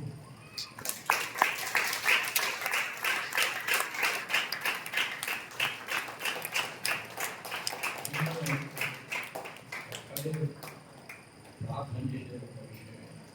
కాబట్టి చిన్నవాడిని మా పండితుల దగ్గర మాట్లాడే శక్తి లేదు. ఒక్కడి మనిషిని మనం గుర్తుపెట్టుకోవాలి. శ్రీకృష్ణుడి యొక్క అవతారం దేనికి వచ్చింది? కృష్ణుడి అవతారం దేనికి? ఆయన ఏం చెప్పాడు? కర్మ సంస్థాపన సంభవామి ధర్మాన్ని రక్షించడం. కాబట్టి పరిత్రాణాయ సాధూనాం వినాశాయ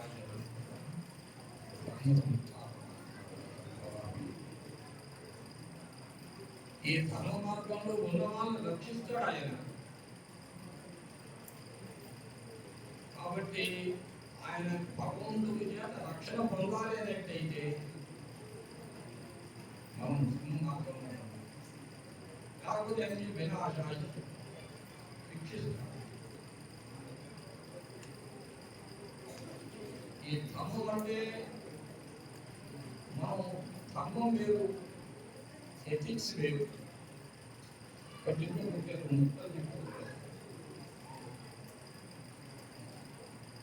సూర్యుడు ఉన్నాడు. సూర్యుడు అందరికీ వెలుగు వేడి ఇస్తాడు. కానీ మనకేమిటయా అంటే ఆ సూర్యుడు ఏమనగా మనం ఉపాసన చేస్తే ఆవేట్లో రక్షణ. సూర్యే యోగి స్వాహం చెప్పుకున్నావు. సూర్యజ్యోతిలో పాపం పోగొట్టే గుణం ఉందయా అని మనం వేదం చెప్తున్నాం. పాపం పోగొట్టుకోవాలి. సూర్యజ్యోతి శబ్దం వెలుగు వేడి వస్తుంది.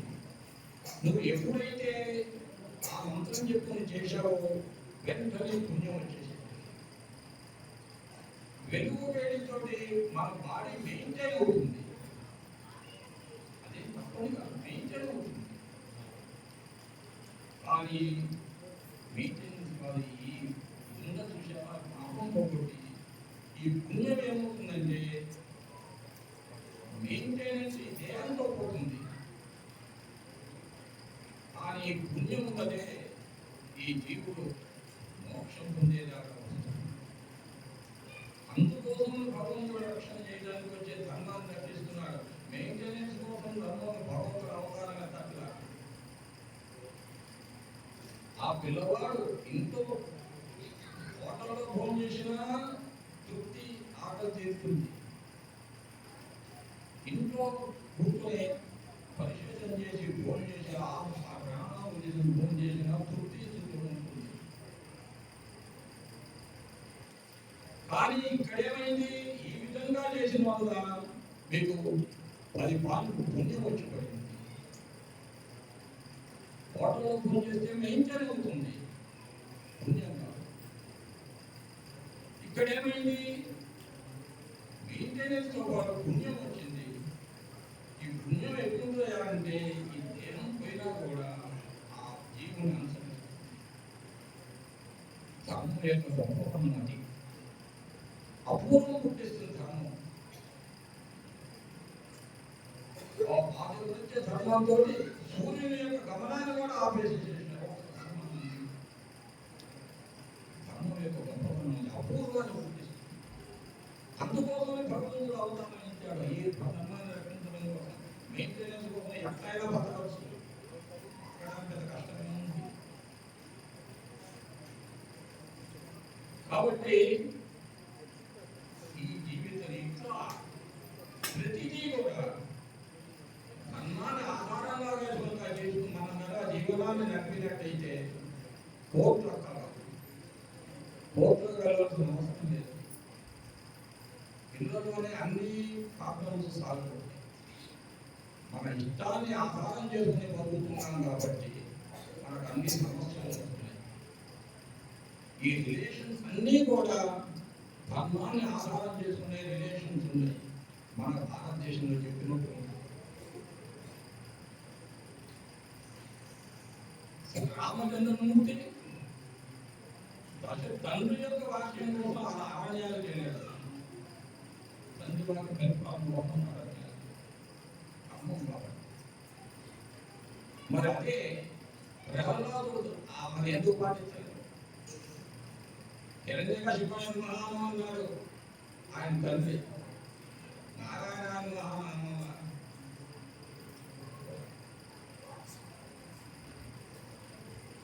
ఎందుకని అధర్మం చెబుతున్నాడు. కాబట్టి ప్రాధాన్యం ఏదైతే ఉందో రిలేషన్స్ కానీ దేనికైనా సరే ధర్మాన్ని ఆధారంగా చేసుకున్నాడు. అప్పుడు ఆ ధర్మం మన రక్షిస్తున్నారు. దానికోసం ప్రయత్నం జరగాలి. ప్రతి క్షణం ధర్మాన్ని గురించి ఆలోచించాలి. నా ఖర్చు దగ్గర నుంచి పొద్దున లేచి రాత్రి పడుకోబోయేదాకా ప్రతి వస్తువుతో ఆ రిలేషనే ధర్మం. వెండితో నీకు రిలేషన్ ఏంటి? వెండి కనుక బాగా దానం చేస్తే బంగారం చేస్తే ఇచ్చేస్తే ఇట్లా ప్రతిదీ ఆవును పోషిస్తే పుణ్యం వస్తుంది. అట్లా ప్రతి దాంట్లోనూ మా రిలేషన్షిప్ అది మహర్షులు వేదం చెప్తున్నారు. ఈ సృష్టి అంతా కూడా ధర్మం మీద ఆధారపడి ఉంది. జగత స్థితి కారణం ధర్మ. జగత్తంతా ధర్మం మీద ఆధారపడి ఉంది. ఆ ధర్మం ఎవరో నువ్వు నేను నిర్వచించేది కాదు. వేదోకులు ధర్మము. ఆ వేదాన్ని ఆ ధర్మాన్ని నిర్వచించాలంటే వేదమే చెప్పాలి. కాబట్టి ఆ వేద మార్గాన్ని మనం అనుసరించాలి. దానికోసం మనం ప్రయత్నం చేయాలి. మన ఇష్టం కోసం ప్రయత్నం చేయడం కాదు, ధర్మం కోసం ప్రయత్నం పెట్టాలి. దానికోసం అని చెప్పి మీ తల్లిదండ్రులు అందరూ ఇక్కడికి వచ్చారు కాబట్టి చక్కగా మీరు సకాలంలో పిల్లలకి ఉపనయనం చేశారు, కళ్యాణం శిబిరాన్ని చూపించారు. అందరం కూడా ఈ మార్గంలో మనకు ఉన్నట్టయితే మనకి చక్కటి ఇహం పరం రెండు ఉంటాయి. లోక సంఘటన కూడా జరుగుతుంది. అందువలన మీ అందరికీ కూడా కృతజ్ఞత తెలియజేస్తున్నాను.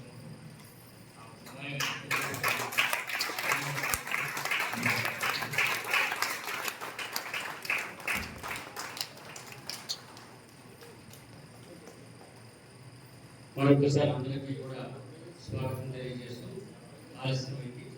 ఇంకొక 10-15 నిమిషాల కార్యక్రమాన్ని ప్రజలందరికీ కూడా జయపత్రం ఇచ్చే కార్యక్రమాన్ని ముగిద్దాం. శ్రీ వాసుదేవ శర్మ గారు మనం ఎట్లాగా బాలల్ని ప్రోత్సాహపరిచి వాళ్ళ ధర్మ మార్గంలో నియుక్తమైనటువంటి మార్గంలో మనం కనవడానికి ఎట్లా ప్రయత్నం చేస్తున్నామో, వాసుదేవ శర్మ వారి యువకులను కూడా వారి ధర్మాన్ని, వారి యొక్క దైనందిక కార్యక్రమాన్ని నియమబద్ధంగా నడుపుకోవడానికి అలాంటి విజ్ఞానం అందిస్తున్నారు. వారికి ఒక 60 సెకండ్లు మాత్రం మాట్లాడవలసిందిగా కోరుతున్నాను.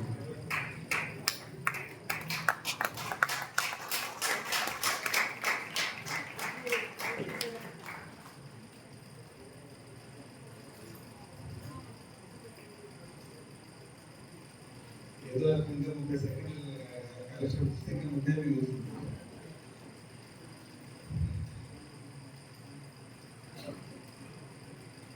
సరస్వతి నమస్కారం అంటారు కానీ అందరూ సరస్వతి ఇక్కడ.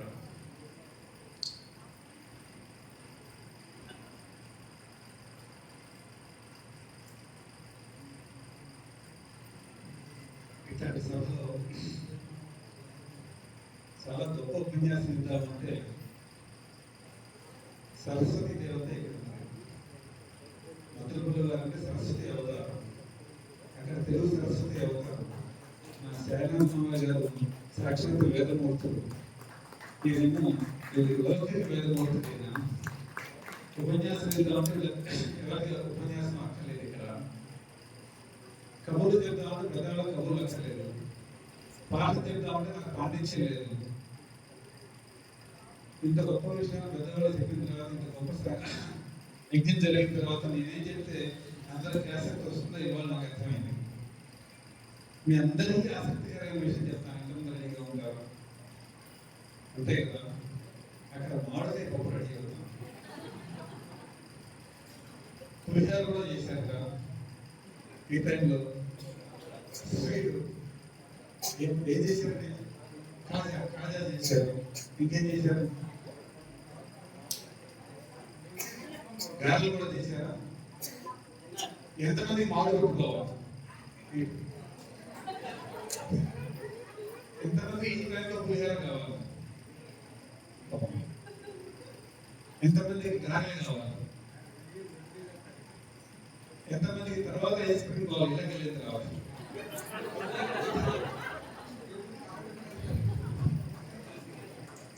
ఇళ్ళకి వెళ్ళిన తర్వాత ఎంతమంది అయిపోయేది చూస్తారు?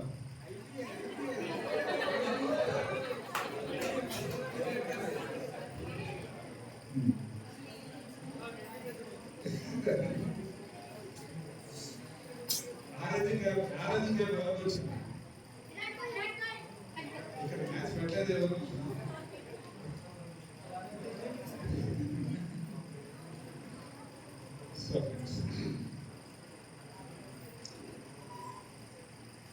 బహుశా ఒక 30 years ఒక చక్కటి సన్నివేశం జరిగింది. కాలేజీ నుంచి ఇంటికి వచ్చిన తర్వాత మా నాన్నగారు నాకు శ్లోకం చెప్పారు. సంత స్వయం పరహితే విహితాభియోగ. మొత్తం 800 కోట్ల మంది పైన జనాభా ప్రపంచం మీద ఉన్నది. భారతదేశంలోనే 140 కోట్ల ప్రస్తుతానికి ఉన్నారు సుమారుగా. వీటన్నింటిలో జనాభా అందరూ వ్యక్తులు ఉన్నప్పటికీ, చాలా జంతువులు ఉన్నప్పటికీ, కొంతమంది మనుషులే చాలా గొప్పవాళ్ళు ఉంటారు. ఆ గొప్పవాళ్ళు ఎవరు అంటే, ఎవరు అడగకుండానే, ఎవరు చెప్పకుండానే వాళ్ళంతటా వాళ్ళు ఇందాక శారనాథ గారు కథగా చెప్పారు. స్వయంగా పరహితం కోసం, ధర్మం కోసం వాళ్ళంతటా వాళ్ళు ముందు చాలా గొప్ప కార్యక్రమాలు చేసేవాళ్ళు కొంతమంది ఉంటారు అని చెప్పారు. ఆ రోజుల్లో నాకు అర్థం కాదు, కానీ ఈ రోజుల్లో వీళ్ళని చూస్తే అర్థమవుతుంది వాళ్ళే వీళ్ళు.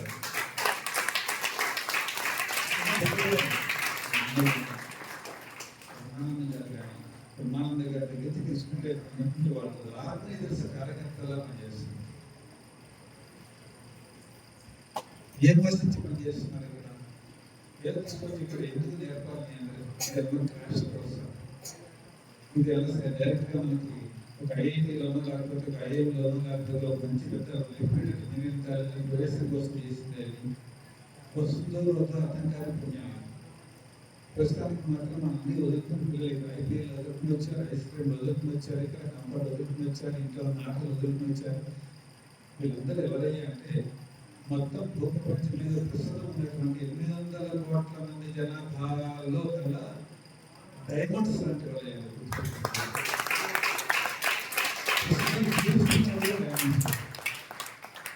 ఇక్కడ నా దగ్గర నాకు తెలుసు, నా దగ్గరికి మంత్రులు వస్తుంటారు, నా దగ్గరికి ఐఏఎస్ ఆఫీసర్లు వస్తుంటారు, నా దగ్గరికి ఎమ్మెల్యేలు వస్తుంటారు, నా దగ్గరికి కార్పొరేట్ ప్రొఫెషనల్స్ వస్తుంటారు. ఎంతమంది, కొన్ని వేల మంది యువకులు వస్తుంటారు, చాలా మంది వస్తుంటారు.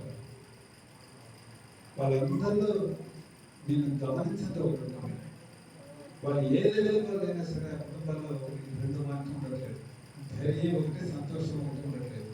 ధర్మ విషయంలో ధైర్యం ఉండట్లేదు, ఆచారం విషయంలో ధైర్యం ఉండట్లేదు, సంతోషం ఉండట్లేదు. ఎంతసేపటికి మా అబ్బాయికి ఎన్ని మార్కులు వస్తాయి, మా అమ్మాయికి ఎన్ని మార్కులు వస్తాయి, ఏ కాలేజీలో ప్రవేశం వస్తుంది, ఏ కెరీర్ వస్తుంది, ఎంతసేపటికి ఇదే. ఇందాక కూడా నా దగ్గరికి చాలా మంది వచ్చినప్పుడు ఒక కొత్తగా బుడగ చేసిన ఒక అబ్బాయి నన్ను అడిగాను, మీ అబ్బాయి సంధ్యానం చేస్తున్నాడు అని. వేరే తప్పస్తూ వచ్చారు వాళ్ళ దగ్గర. ఆ తండ్రి మేలుగా తిరిగాడు, ఆ కొడుకు వయోమేమో పెట్టాడు. ఇందాకే ఒక 2 hours 3 hours కూడా కాలేదు కొత్తగా వచ్చి. ఎందుకు అభిప్రాయాన్ని చేసినట్టంటే ఏదో సోషల్ ఫంక్షన్లో ఒక ఇంట్లో ఒక ఈవెంట్ ఫార్మాలిటీ కోసం చేశారు. నాకేమనిపించిందంటే వధువు చేయడానికి ఉండేటువంటి ఆసక్తి, సంధ్యానం చేసేటువంటి ఆ ధైర్యం ఉండటం చాలా గట్టిగా చెప్పాను. నియమం అంటే ఏదో కాదు, దేనికోసం ఏదో వదులుకుంటున్నాం దాన్ని బట్టి తెలుస్తుంది.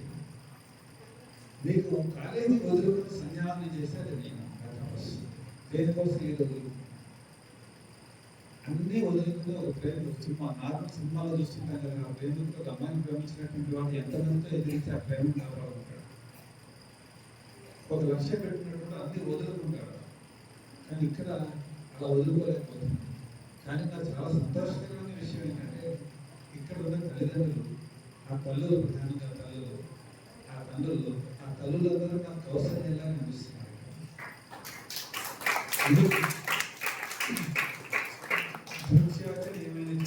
ఆశ్రయించిన కౌశల్యంగా కనిపిస్తుంది. వధువు చేయడం తేలిక, మా సంధ్యానం చేయడం కష్టం, చేయాలనుకోవడం కష్టం. ఇక్కడ దాకా తీసుకొచ్చి సమానంగా కూర్చోబెట్టి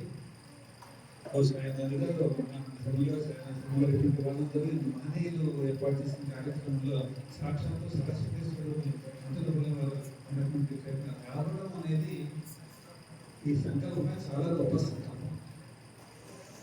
ఆ సంకల్పాన్ని ఇంతమంది కార్యక్రమాలు వాళ్ళంతా వాళ్ళు వచ్చేసి కూర్చొని దాన్ని పెట్టారు. ఏమంటున్నారు, ధర్మాల్లో ఉంటే మనం రక్షిస్తూ ఉంటున్నారు. కానీ ఈ రోజుల్లో ఒక మాట నాకు మామయ్య గారు, ధర్మంలో ఉన్న వాళ్ళే సమాజాన్ని రక్షిస్తున్నారండి. మీరే ధర్మంలో ఉన్న వాళ్ళే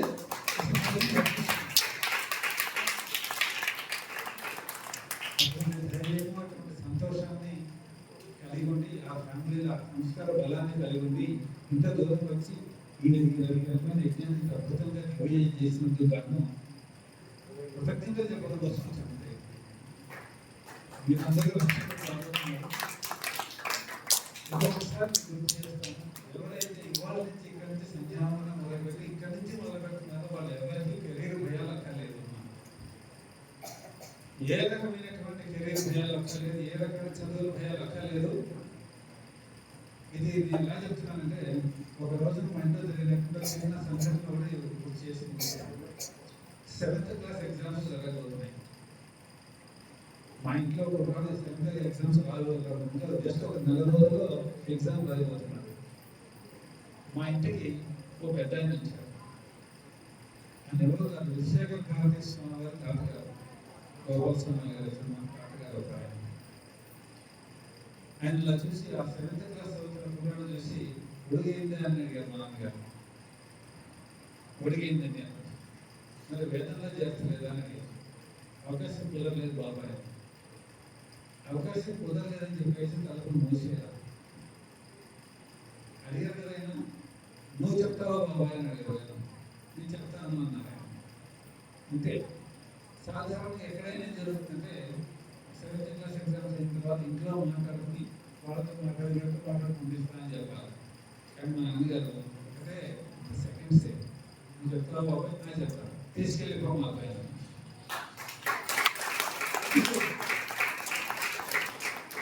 తీసుకెళ్ళి ఎప్పుడంటే నాకు తెలిసినంత వరకు 3 o'clock 4 o'clock కాంపిటీషన్ జరిగింది. 5ంటికి గోదావరి ఎక్స్ప్రెస్లో ఆ కుర్రాడు ఆ గురుగారితో విశాఖపట్నం వెళ్ళిపోయారు. మరి ఆ 7వ క్లాస్ వదిలితే ఏమైంది? ఏం చంద్రబాబు అయిపోయింది, వేద పాఠశాల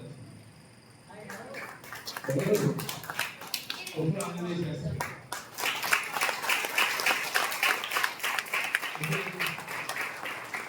నేను ఆంజనేయ శాస్త్రి గారి గొప్పతనంగానే చెప్పబోట్లేదు, తమ్మున్నా అంత ధైర్యం చేసి మా నాన్నగారు గొప్పతనం చెప్పలేదు. అంత ధైర్యం చేసి ఆశ్చర్యపోగలిగినటువంటి ఆ గురువు గొప్పతనంగా చెప్పలేదు. ఒకటి గురువు కలిస్తే అద్భుతాలు జరుగుతాయి. ఇంతమంది తండ్రులు ఇంతమంది గురువులు కలిస్తే కానీ ఇంకా అద్భుతాలు జరగాలి.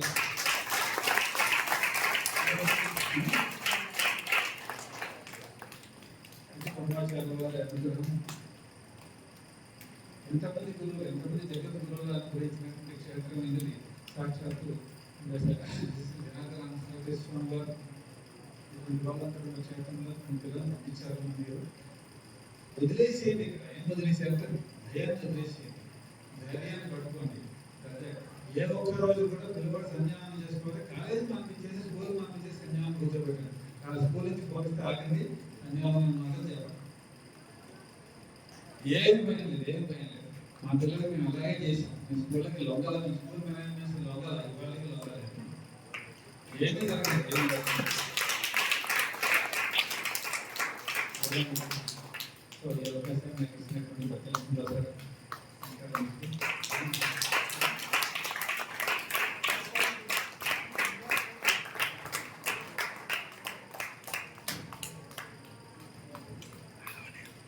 ఆలస్యంగా మళ్ళీ కోరుకుంటూ ఇప్పుడు కొంచెం నిమిషంలో కొంచెం సమయంలో మన సంధ్యావందన శిక్షణలో ఉత్తమంగా వచ్చినటువంటి పిల్లలకి, అలాగే యోగాలో కూడా ఉత్తమంగా వచ్చినటువంటి పిల్లలందరికీ కూడా మనం ఇప్పుడు విశిష్టమైనటువంటి